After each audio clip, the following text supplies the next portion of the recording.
Well, most of us know Pinterest for its design inspirations as well as cooking ideas, but health officials say it's also a platform where misinformation about vaccination is being shared, prompting the social media site to do this so that you can monitor what information is being put out there.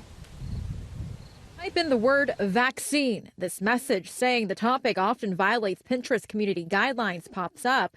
Below, it cites results from recognized health experts, a move now being applauded by the World Health Organization and medical officials here at home. Because some people are using this information to make healthcare decisions for themselves or for their loved ones, and they're making incorrect decisions based on that. So, these efforts to really promote science and fact and truth online is certainly a step in the right direction.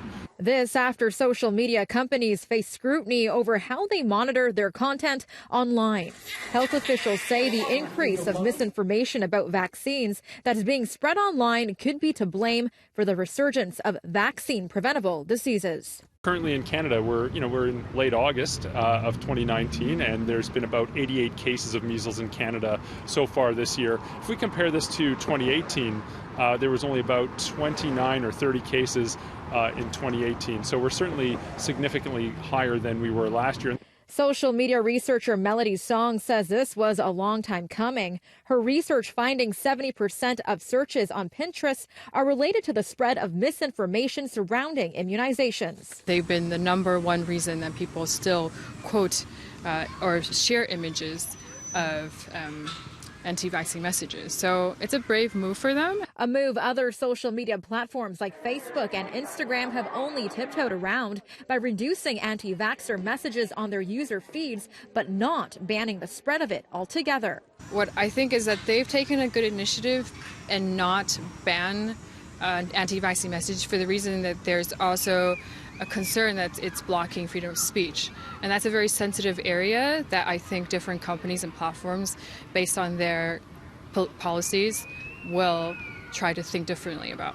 Toronto Public Health also recognizing the power of social media in a statement saying in part, social media and the internet play a significant role in spreading misinformation about vaccines and have contributed to vaccine hesitancy. Vaccine hesitant parents make up about 20% of Canadian parents. They go on to say the more action these companies take, the better it will be to address vaccine hesitancy.